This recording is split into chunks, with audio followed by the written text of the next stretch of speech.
What does it mean to build your life on the rock? Today on the Midweek Move, we're going to talk about that.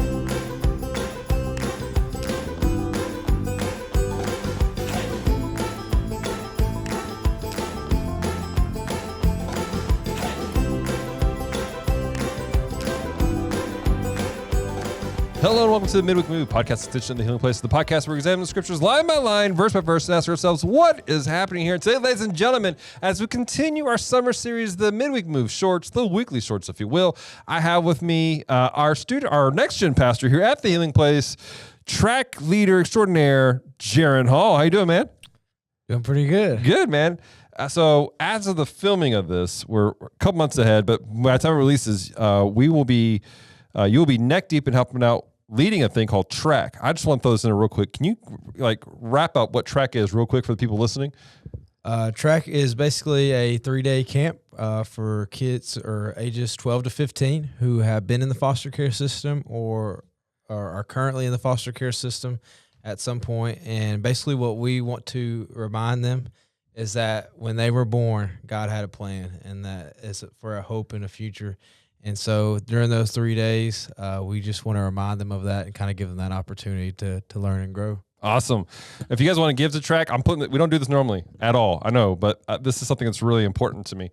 If you would like to give to Track to help fund what's helping out with these kids, go to our website, thbstreetport.com, go to giving. There's an option for Track and give what the Lord tells you to give.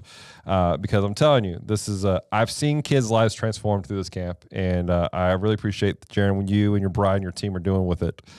So that being said, Jaran, we're jumping into Luke today. Last week we had a great conversation with Clint talking about what it really means to judge and not judge, and what all that looks like. And today we're continuing that conversation with Luke chapter 6, starting with verse 46. Let's read that.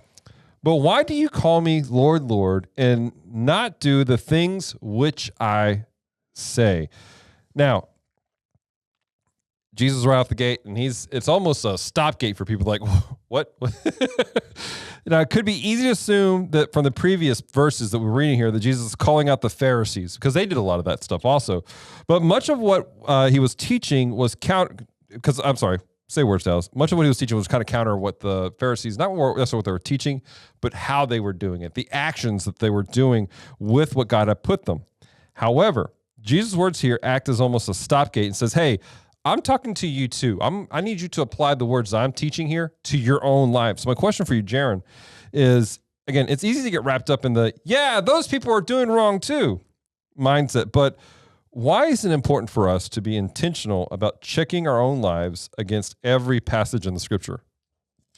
I think with, there's just different times and different seasons, and, what I may have been challenged with in the last season, may be succeeding well in this season. Mm-hmm. And so I think when we look at this, again, whether we're in the highest of highs or the lowest of lows, I think at some point or another that we have maybe some tendencies to struggle with kind of all of these things. And so it's important to go back, again, just like it says, why don't you do the things which I say? Well, then I need to go back and look at what he said. Right. And I think just in different times and different seasons, I may not struggle with this now, but I may struggle with it next year. Yeah, that's good. And so it's important to be on guard and just kind of reevaluate kind of where you're at. Right.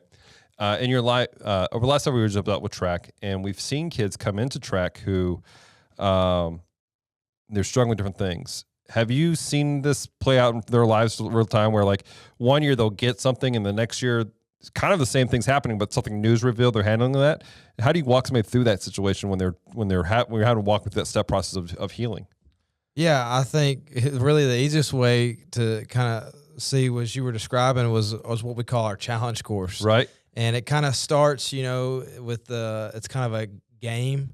But what we find out is there's kind of a meaning, very similar to what we're about to read in the parable, that there's a meaning to why they're doing what they're doing. Right. And so kind of honestly, the best way is through these parables, through the challenge course, kind of make it relatable to them and to zoom out and make it maybe not about them. And then they're able to kind of understand and kind of connect the dots. And, I'm always amazed at specifically teenagers, things that you don't think they understand, or maybe you said, Right. and then all of a sudden you find out later down the road that they completely got it, and Word. that it maybe even took it further and had a deeper meaning than what you intended for it. Yeah, that's so good, man. That's good.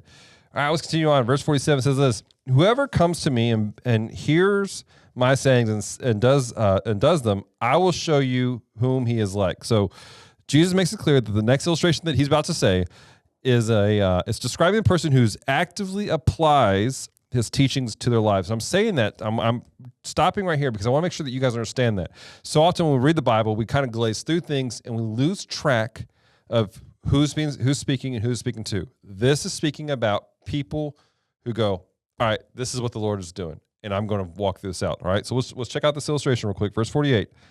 "He is like a man building a house who dug deep and laid the foundation on the rock.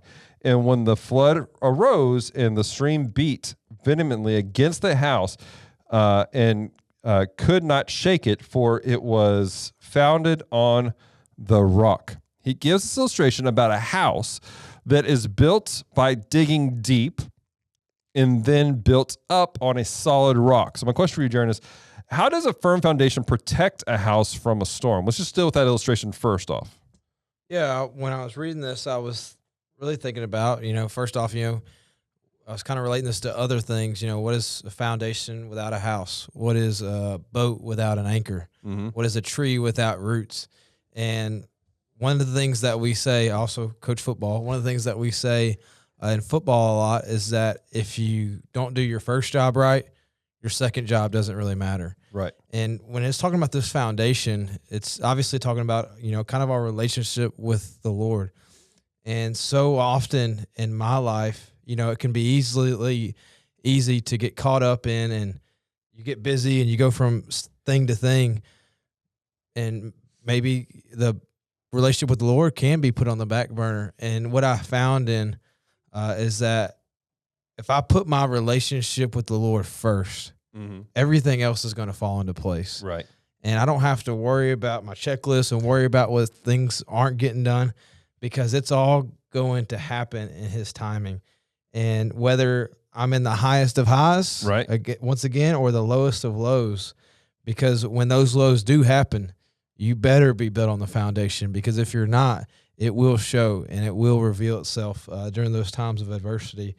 And because anybody can be having a great relationship with the Lord in the good times. Yeah. I mean, anybody Absolutely. can go to church when everything's going great, but what's going to happen when things aren't? And I think that's just kind of what that means to me. Awesome. And you kind of answered my next question, which was like, how does a life rooted on the rock that is Jesus have a better chance of withstanding life storms? It's because He is that foundation. You said yourself, if you can build your life on Jesus, everything else falls into place. It may not look the way you want it to look. It may not function the way that you wanted it to function, but Jesus is going to take care of it. He's going to walk you through it. And it doesn't mean disasters don't happen. Doesn't mean bad things don't happen, but it does mean you will survive. Yep. And you can have the opportunity to grow. I heard a great quote this past weekend from a leader here in our area. She said that God doesn't waste disasters. He doesn't cause disasters, but He doesn't waste them. He always uses them to help us, to grow, to become better what we need to be. And that only happens if we are rooted in Christ, rooted on the Scriptures. Good deal. All right, let's continue on. Verse 49, it says this: "But he who heard and did nothing is like a man who built a house on the earth without a foundation, against which the stream beat vehemently, and immediately it fell, and the ruin of the house was great." So Jesus continues with a counterexample, which includes a house built without foundation. So my question for you, Jaran, is why is a house without a foundation more vulnerable than a house that is built with a foundation? And how does that play out in our lives in a real way? I think it kind of comes back to that similar thing, a relationship with Jesus. And when we talk about a relationship with Jesus, it changes every aspect of our life. It changes the way that we think, the decisions that we make. And that foundation, in some sense of the word, to me, is almost can be like a lens. Because I have that relationship with the Lord, it changes the way that I view everything. Right. And kind of going back to that checklist thing, you know, if I got my relationship prioritized with the Lord, things may not always look how I wanted them to be. But if I'm built on his foundation, it's his will and it's his way. Right. And so many times in my life when I go back and I look at things that were like a closed door or things maybe where I was disappointed, it was really God's hand protecting me. And you can see that here again, kind of with the storm, that although what I thought was a closed door, it was really God's hand of protection, because maybe I wasn't ready yet. And you can see this with the Israelites really back in the Old Testament, with wandering in the wilderness year after year after year. You know, the promised land, it was a destination, but it was also kind of a journey of the heart.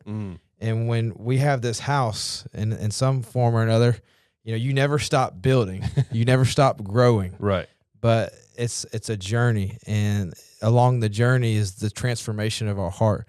As we get closer and closer to him, our hearts start to change. And again, you know, in the practical sense of the word, the foundation never changes, because God is unchanging, but the circumstances and the things around me may change. Sounds good. Good stuff, man.